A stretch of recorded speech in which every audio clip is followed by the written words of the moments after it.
Mi nombre es Nora Coleman. A los 28 años pensaba que mi infancia en Roswell, Georgia, había sido normal, una familia muy unida, llena de afecto y momentos especiales. Las comidas juntos eran sagradas, risas, historias y la calidez que solo un hogar puede brindar. Hasta que en una noche como cualquier otra, todo se vino abajo. El olor a pollo asado todavía llenaba el aire cuando mis padres, luciendo brillantes de emoción, lanzaron una bomba. Le habían regalado a mi hermano un Tesla de $100.000. Me quedé boquiabierto. Su sonrisa triunfante jugando con las llaves del coche como si fueran un trofeo, fue la gota que colmó el vaso. Mientras apenas llegaba a fin de mes, me ahogaba en deudas universitarias y trabajaba hasta tarde para mantenerme a flote, me miraron con indiferencia cuando pedí ayuda. No mereces nada, Nora. Cuídate, le dijeron como un cuchillo en el pecho. Mi madre asintió, distante. Mi padre, con mirada gélida, cerró el asunto, encuentra la manera. Me levanté con las manos temblorosas y dejé la mesa por última vez. Esa noche borré sus números, borré sus correos electrónicos y corté todo contacto. El dolor era profundo, pero algo dentro de mí despertó. Ya no solo quería sobrevivir, quería demostrarles que estaban equivocados. 6 meses después, mi hermano pasó por mi mansión de $10 millones y le envió un mensaje de texto a mi padre quejándose, ¿por qué ella tiene esto y yo no? Lo que sucedió después no solo sacudió a mi familia, sino que los obligó a enfrentar una verdad que nunca imaginaron. Y eso fue solo el comienzo. Crecer en Roswell fue como ser invisible. Mi hermano Lucas era el centro de atención, colmado de mimos que me hacían sentir cada vez más al margen. A los 15 años recibió un videojuego de última generación con todos los accesorios. A los 17 años empezó a montar una motocicleta nueva, mientras mis padres, dueños de una panadería famosa por sus pasteles de durazno, estaban encantados con cada uno de sus logros. Yo, en cambio, improvisé ropa de rebajas y vacié mi alcancía para comprar útiles escolares. Se suponía que la universidad sería mi escape, pero tuvo un precio alto. Obtuve una beca completa en Ciencias de la Computación en Georgia Tech, pero sin ningún apoyo de ellos. Trabajaba como camarero en un bar los fines de semana y como asistente de biblioteca durante la semana, sobreviviendo con fideos instantáneos y café. Mientras que Lucas recibió una computadora hecha a medida para sus clases de marketing, yo apenas tenía dinero para el autobús. Aún así hice lo mejor que pude, obtuve las mejores calificaciones, entré en la lista de honor y a los 19 años, gané una competencia regional de programación. Envié el certificado enmarcado a mis padres, esperando un pequeño reconocimiento. Volvió sin abrir con la etiqueta devolver al remitente. El día de la graduación, siendo el mejor de mi clase, los busqué entre el público. Lucas llegó 1 hora tarde poniendo excusas, mientras mis padres ni siquiera se molestaron en aparecer, la panadería estaba demasiado ocupada. Su ausencia me dolió, pero también me hizo más fuerte. En ese escenario sostuve mi diploma y entendí, no necesitaba su aprobación. El abandono me enseñó a confiar en mí mismo y a luchar con una determinación que nadie esperaba. Lucas tenía sus dones. Tenía algo mucho más poderoso, el hambre de demostrar mi valía, no ante ellos, sino ante mí mismo. Ese hambre se convirtió en mi guía, llevándome a un futuro que ellos nunca podrían entender. Después de cortar los lazos, me lancé de cabeza al trabajo. Conseguí un trabajo en una startup tecnológica en Roswell, pequeña, pero con un gran sueño, revolucionar los sistemas de datos hospitalarios. La oficina era un hervidero de programadores obsesionados, pizarras llenas de ecuaciones y la energía contagiosa de quienes quieren cambiar el mundo. Como desarrollador junior, quería demostrar de lo que era capaz. Mi proyecto eAltSync nació de la necesidad de simplificar el acceso a los registros médicos. Imaginé una aplicación que actualizara la información en tiempo real, con una interfaz intuitiva para enfermeras y seguridad robusta para médicos. Pasé noches sin dormir, entre líneas de código y latas de bebidas energéticas, decidido a crear algo que marcara la diferencia. Cada desafío era una oportunidad para reescribir mi historia, donde mi valor no dependiera del apellido Coleman. Una noche abatida, conocí a Katie Walsh, una amiga de la universidad, en un café. Entre un sorbo y otro, me desahogué del dolor de ser siempre la segunda opción. Ella me miró a los ojos y dijo, «Eres más fuerte que su rechazo. Sigue adelante». Esas palabras me despertaron. No estaba sola y mi valor no se medía por la aprobación de Harold o Ellen. Para no perderme comencé la terapia con la doctora Linda Ross.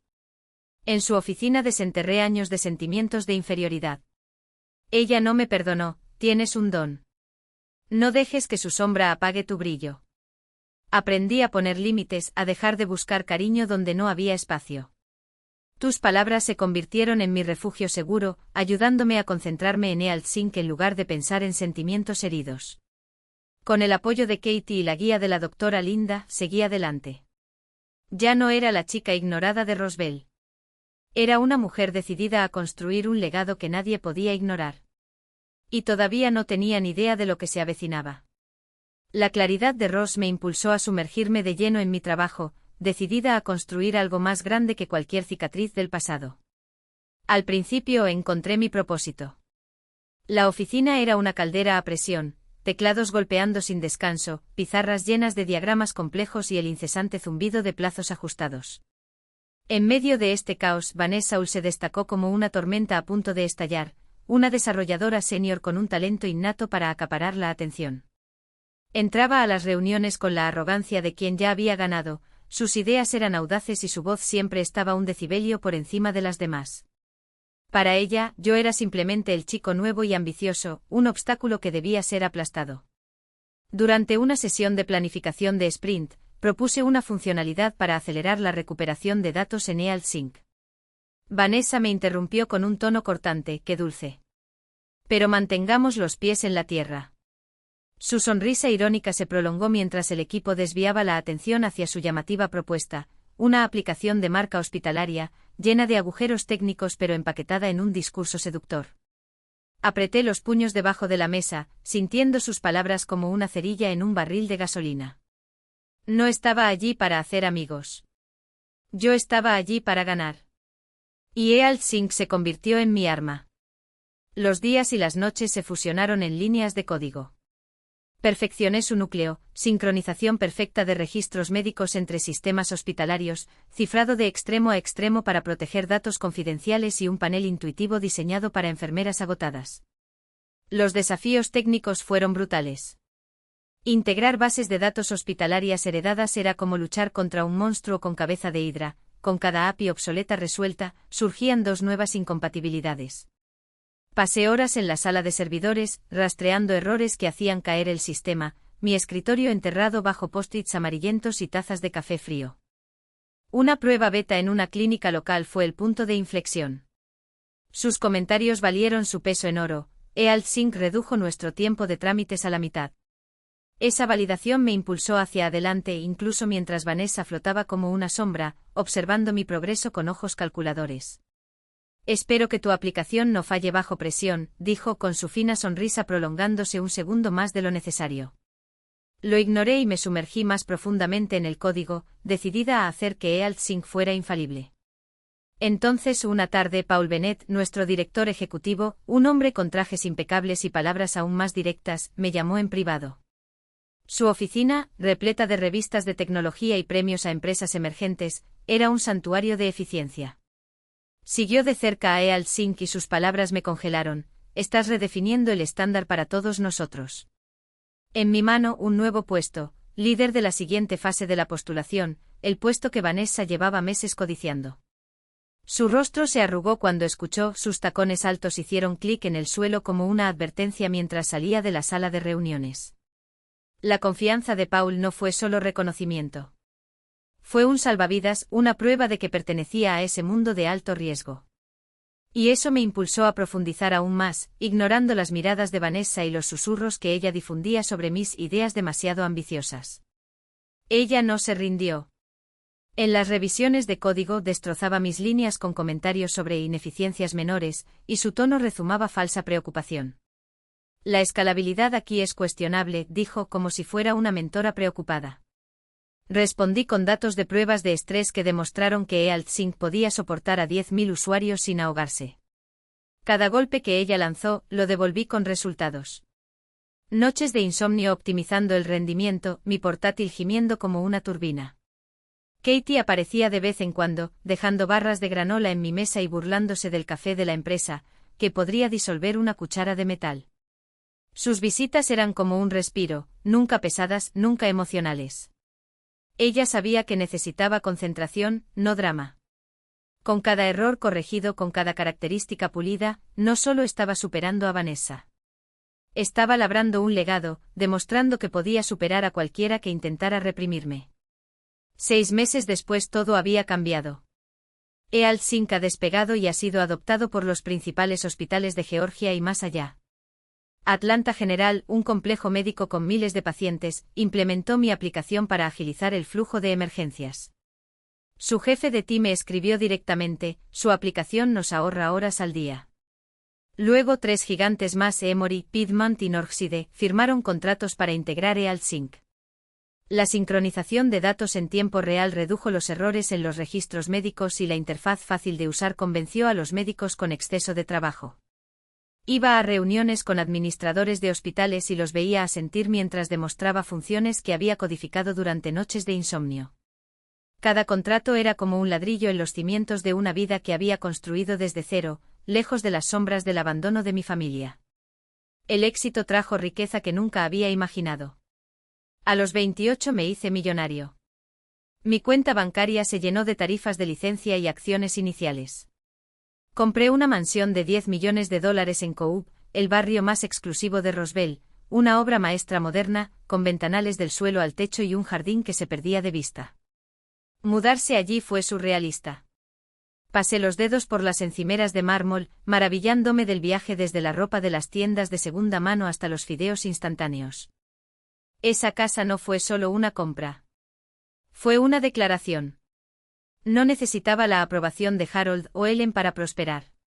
Cada habitación, desde la oficina de alta tecnología hasta la cocina bañada por el sol, hacía eco de mi independencia, un monumento a años de resiliencia.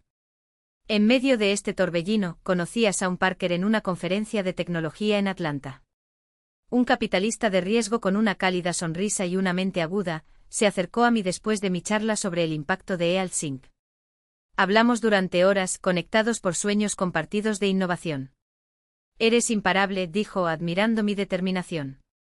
Nuestras citas se convirtieron en paseos nocturnos y luego en una propuesta de matrimonio bajo las estrellas de Piedmont Park. A los 29 dije sí, y mi corazón se aceleró cuando el anillo se deslizó de mi dedo. Sean no era solo un socio. Fue una prueba viviente de que podía construir un futuro en mis propios términos, sin estar definido por el pasado. Katie organizó una fiesta de celebración en el jardín de mi mansión, transformando el espacio en un escenario mágico con luces parpadeantes y una banda de jazz en vivo. Corría de un lado a otro coordinando a los proveedores de catering e intercambiando bromas con los invitados, su energía era contagiosa. Te lo mereces todo, dijo entregándome una copa de champán, con una sonrisa amplia pero libre de cualquier tristeza. La velada estuvo llena de risas, brindis y colegas levantando copas por el éxito de Eal Sink. Paul se detuvo para levantar el suyo, rindiendo homenaje a mi visión incansable.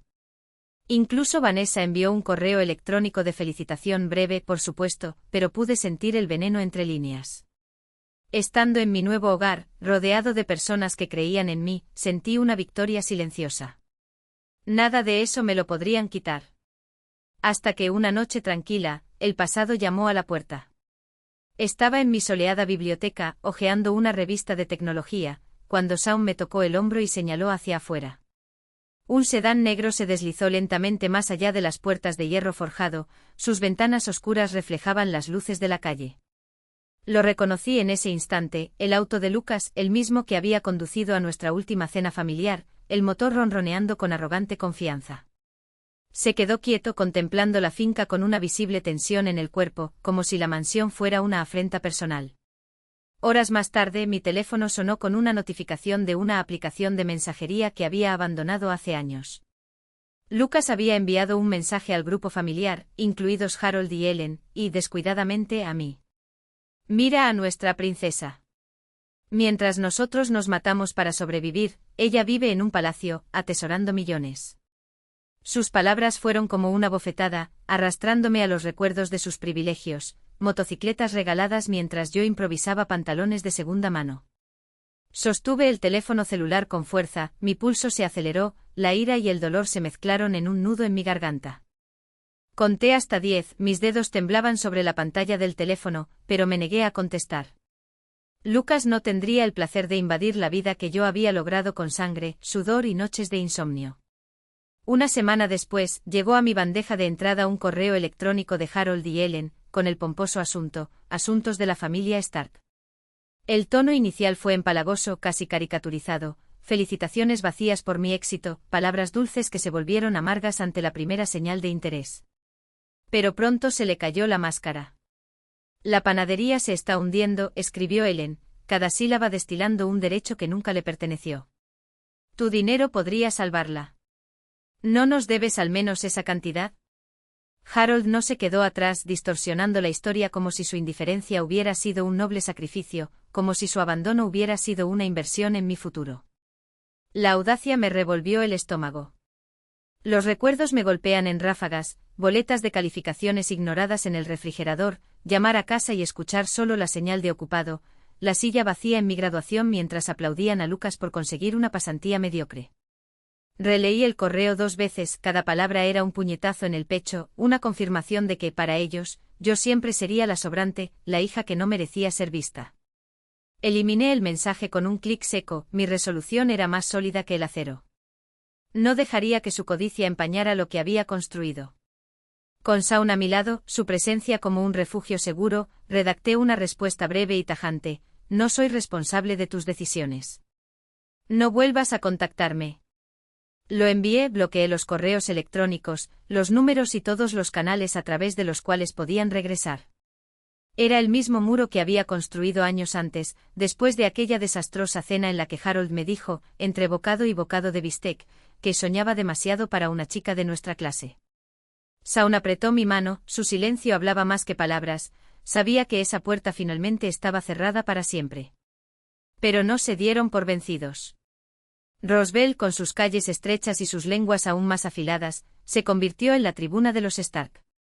Los rumores empezaron a circular como un virus, mentiras crueles que pintaban mi éxito como un fraude. Lucas, tomando unas copas en los bares de la ciudad, juró que había engañado a los inversores para financiar EalSync. Ellen susurró a sus vecinos que yo me había vuelto frío y codicioso, que había traicionado mis raíces por dinero. Un primo lejano publicó en Internet una insinuación velada de que yo había sobornado a ejecutivos del hospital para conseguir contratos. Cada palabra era un cuchillo clavado no en mi carne sino en mi reputación, el único activo que no podían robar. Me quedé en silencio. No por debilidad, sino porque mi vida, mi trabajo, habló por mí. Mientras se ahogaban en sus propias mentiras, yo me concentraba en lo que realmente importaba, las innovaciones en EalSync, la risa de Shaun mientras probaba una nueva receta en la cocina, los planes para nuestro futuro juntos. Cada acusación que recibía, ya fuera un mensaje de un ex colega que me preguntaba si realmente merecía mi lugar, o una llamada de un amigo de la infancia curioso sobre tratos turbios, fue otra prueba que superé sin pestañear. Mi silencio no fue sumisión, era una armadura forjada tras años de probarme a mí mismo contra el coro de voces que siempre dudaron de mí. Hasta que una noche, sentado en mi oficina, las paredes cubiertas de madera oscura, la luz de la pantalla de la computadora reflejándose en los grandes ventanales que daban al jardín que yo mismo había diseñado, decidí que ya era suficiente. Las mentiras de Lucas y Ellen se habían enconado durante demasiado tiempo, tergiversando mi historia hasta convertirla en farsas de sucia ambición e ingratitud. Abrí un documento en blanco y comencé a escribir, con los dedos firmes sobre las teclas, cada palabra era un martillazo a una verdad que habían tratado de enterrar. Le dije todo. Como me habían dejado de lado, año tras año, mientras aplaudían cada mediocridad de Lucas. Las noches estudiaba sola, con la luz de la lámpara ensombreciendo las páginas de los libros, mientras ni siquiera me preguntaban cómo estaba. Los préstamos que pagué sin un centavo, las lágrimas que me tragué cuando el banco amenazó con ejecutar la hipoteca de mi primera casa, una casa pequeña que aún era más hogar que la casa en la que crecí. EalSync no fue su regalo, fue el sudor de mis madrugadas, las cicatrices de los rechazos, la terquedad de quienes se niegan a aceptar un no como destino. Construí esta vida a pesar de ellos, escribí. Y no voy a disculparme por eso. Lo publiqué. Y el mundo respondió. En cuestión de horas mi testimonio se extendió como la pólvora. Compartido por compañeros, por desconocidos que vieron en mis palabras un reflejo de sus propias batallas. La reacción fue inmediata y devastadora para ellos. Gary Bakery, que alguna vez fue el orgullo de Roswell, se ha convertido en un fantasma de sí mismo. Los clientes desaparecieron, los escaparates que alguna vez estuvieron llenos de dulces ahora mostraban estantes vacíos, como símbolo de lo que sucede cuando se juega con la verdad ajena. Las reseñas en línea se desplomaron, inundadas de comentarios que hacían eco de lo que yo había escrito, ni siquiera merecen las migajas de lo que ella construyó. Hipócritas que solo aparecen cuando necesitan algo. Una mañana conducía por Main Street y vi a Ellen detrás del mostrador, con los hombros encorvados, atendiendo a un solo cliente. Por un segundo olí las galletas caseras que ella hacía cuando era niña, las que siempre guardaba para que Lucas las llevara a la escuela mientras yo salía de casa con el estómago vacío. Pero la nostalgia duró menos que un abrir y cerrar de ojos. Habían elegido el camino de la mentira, ahora cosecharon lo que sembraron. Lucas, por supuesto, no aceptó tranquilamente la derrota. Irrumpió en la oficina de Ealt Sink, con el rostro rojo de rabia y los puños cerrados como si todavía fuera el matón de la escuela secundaria que me empujó contra los casilleros. «Nos estás destruyendo», gritó, su voz resonó por el pasillo y llamó la atención de los empleados. «¿Cómo te atreves a lavar la ropa sucia en público?» Sus ojos ardían con la misma arrogancia de siempre, la misma que lo hacía lucir su nueva motocicleta mientras yo contaba monedas para el autobús. Paul, uno de mis directores, apareció en la puerta con el rostro serio. «Esto es inaceptable», dijo, sosteniendo a Lucas por el brazo con una firmeza que no dejaba lugar a discusión. «Vete. Ahora». Ni siquiera necesitaba decir nada. Toda la escena era patética. El hombre que se creía intocable siendo escoltado como un intruso. Días después supe que Lucas había sido despedido de su trabajo en una empresa competidora. Su arrebato de ira, sumado a un historial de quejas sobre comportamiento tóxico, selló su destino. No sentí alegría. Solo un tranquilo alivio como el silencio después de una tormenta, la certeza de que su veneno ya no llegaría a mi mundo. Mientras tanto, Harold y Ellen se hundieron cada vez más. La panadería, que ya estaba conectada a soporte vital, tuvo sus puertas cerradas para siempre. El letrero descolorido, que alguna vez fue un símbolo de la tradición, ahora colgaba torcido sobre una acera desierta. Se vio a Harold discutiendo con el gerente de un banco en la puerta del establecimiento, su voz era demasiado alta para un pueblo pequeño, donde los secretos son moneda de cambio. Ellen, que alguna vez fue la sonriente reina de los eventos comunitarios, incluso evitó la feria local. Roswell, con su larga memoria y su escaso lugar para los traidores, había dado su veredicto. Cosecharon lo que sembraron. Mientras tanto, seguí adelante. Con Shaun planificamos nuestra boda entre reuniones y probando nuevos platos, él con su talento en la cocina, yo con la determinación de construir un futuro donde el pasado no tuviera cabida. Nuestras noches estuvieron llenas de risas, malas películas y el conocimiento de que por una vez, estaba exactamente donde se suponía que debía estar. No había lugar para la reconciliación. Habían tomado su decisión años atrás cuando decidieron que mi valor se medía por lo que podía darles. Ahora vivían con las consecuencias. Yo, en cambio, había aprendido la lección más valiosa, que la familia no es un título que se hereda, sino un vínculo que se construye. Y la mía la había encontrado en Shaun, en los colegas que me apoyaron, en los extraños que vieron en mi historia un espejo de sus propias luchas. Mirando hacia atrás me di cuenta de que cada noche de insomnio, cada línea de código escrita con los ojos ardiendo de cansancio, cada no que convertí en esperar y ver, había sido un ladrillo en los cimientos de mi libertad. Aprendí que no le debemos nuestra luz a quienes solo saben apagar las lámparas. A veces hay que quemar puentes para que el fuego ilumine el camino correcto. Nunca cambiaron. Todavía se aferraban a su resentimiento como un náufrago aferrándose a un trozo de madera, incapaces de ver que sus decisiones, no las mías, los habían conducido hasta aquí. La panadería cerrada, el orgullo herido, la soledad que ellos mismos cultivaban, todo era el retrato de un pasado que se niega a evolucionar. Para quienes siguieron mi viaje, mi agradecimiento es más sincero. Cada mensaje, cada historia compartida, cada «yo también estuve allí», me recuerda que ninguna batalla se libra sola.